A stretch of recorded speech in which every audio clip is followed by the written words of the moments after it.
आज हम लोग आपकी पाठ्य पुस्तक वसंत से पाठ 15 सूरदास के पद पाठ के प्रश्न उत्तर करेंगे। पदों से जो प्रश्न है उसमें पहला प्रश्न है, बालक श्री कृष्ण किस लोभ के कारण दूध पीने के लिए तैयार हुए?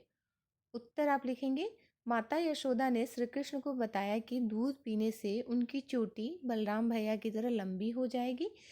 श्री कृष्ण अपनी चोटी बलराम जी की चोटी की तरह मोटी और बड़ी करना चाहते थे। इस लोभ के कारण वे दूध पीने के लिए तैयार हुए। ठीक है। दूसरा प्रश्न है इसका, श्री कृष्ण अपनी चोटी के विषय में क्या क्या सोच रहे थे? उत्तर लिखेंगे आप, श्री कृष्ण अपनी चोटी के विषय में सोच रहे थे कि उनकी चोटी भी बलराम भैया की तरह लंबी मोटी हो जाएगी, फिर वह नागिन जैसी लहराएगी। ठीक है, क्योंकि उनकी माता जी ने उनसे ये कहा था कि अगर वो दूध पियेंगे तो क्या होगा, उनकी चोटी उनके भैया की तरह लंबी और मोटी होगी और वो नागिन की तरह लहराएगी। प्रश्न संख्या 3 में है, दूध की तुलना में श्री कृष्ण कौन से खाद्य पदार्थ को अधिक पसंद करते हैं? उत्तर आप लिखेंगे, दूध की तुलना में श्री कृष्ण माखन रोटी को अधिक पसंद करते हैं।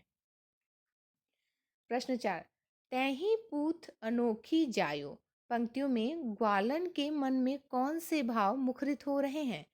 ग्वालन मतलब जो गोपियां हैं। ठीक है। उत्तर लिखेंगे, तैही पूत अनोखी जायो पंक्ति में ग्वालन के मन में यशोदा के लिए कृष्ण जैसा पुत्र पाने पर ईर्ष्या की भावना व कृष्ण के उनका माखन चुराने पर क्रोध के भाव मुखरित हो रहे हैं। इसीलिए वह यशोदा माता को उलाहना दे रही हैं। उलाहना मतलब शिकायत। मक्खन चुराते और खाते समय श्री कृष्ण थोड़ा सा मक्खन बिखरा क्यों देते हैं? प्रश्न 5 का उत्तर लिखेंगे, श्री कृष्ण को माखन ऊंचे टंगे छींकों से चुराने में दिक्कत होती थी।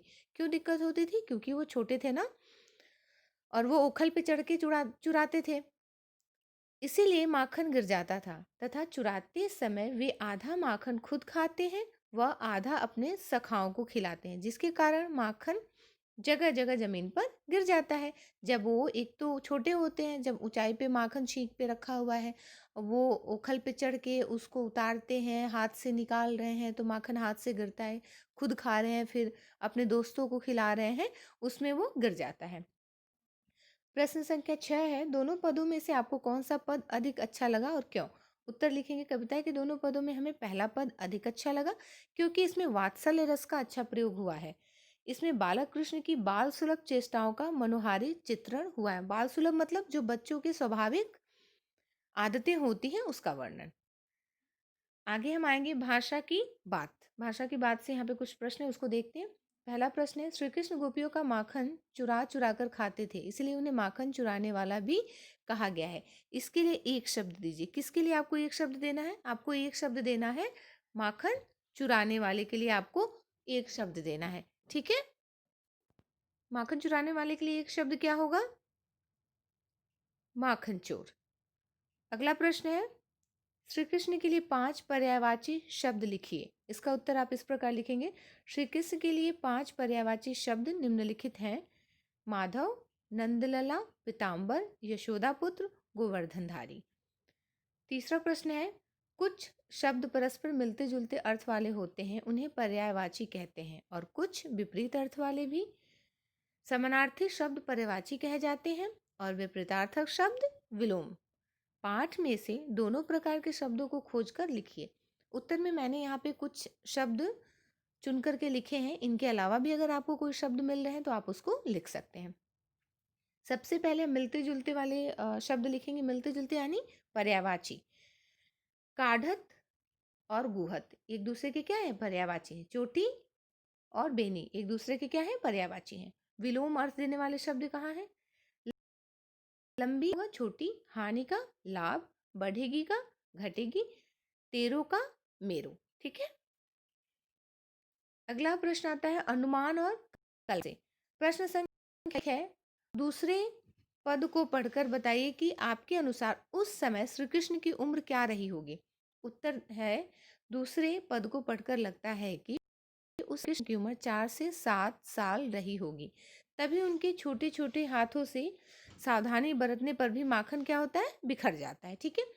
इसके अलावा 2 प्रश्न और हैं अनुमान और कल्पना से, जिसको आपको खुद से करना है। दूसरा प्रश्न क्या है, ऐसा हुआ हो कभी कि माँ के मना करने पर भी घर में उपलब्ध किसी स्वादिष्ट वस्तु को आपने चुपके चुपके थोड़ा बहुत खा लिया हो और चोरी पकड़े जाने पर कोई बहाना भी बनाए हो। अपनी आप बीती की तुलना श्री कृष्ण की बाल लीला से कीजिए। आपने कभी ऐसा किया है? तो आप उसका वर्णन अपने शब्दों में करेंगे, ठीक है। तीसरा प्रश्न क्या है, किसी ऐसी घटना के विषय में लिखिए जब किसी ने आपकी शिकायत की हो और फिर आपके किसी अभिभावक, अभिभावक मतलब माता पिता या बड़ा भाई बहन, चाचा चाची, कोई भी, ठीक है, ने आपसे उत्तर मांगा हो। तो ये दोनों बेटा आपका अपना अनुभव आपको लिखना है और अपने बारे में लिखना है, तो ये सबका अलग अलग होना चाहिए, ठीक है। इसलिए मैं इसका उत्तर नहीं लिख रही हूँ, इसका उत्तर आपको खुद से देना है, ठीक है। सूरदास के पद पाठ के प्रश्न उत्तर यहाँ समाप्त होते हैं। दो अनुमान और कल्पना आप खुद से करेंगे। धन्यवाद।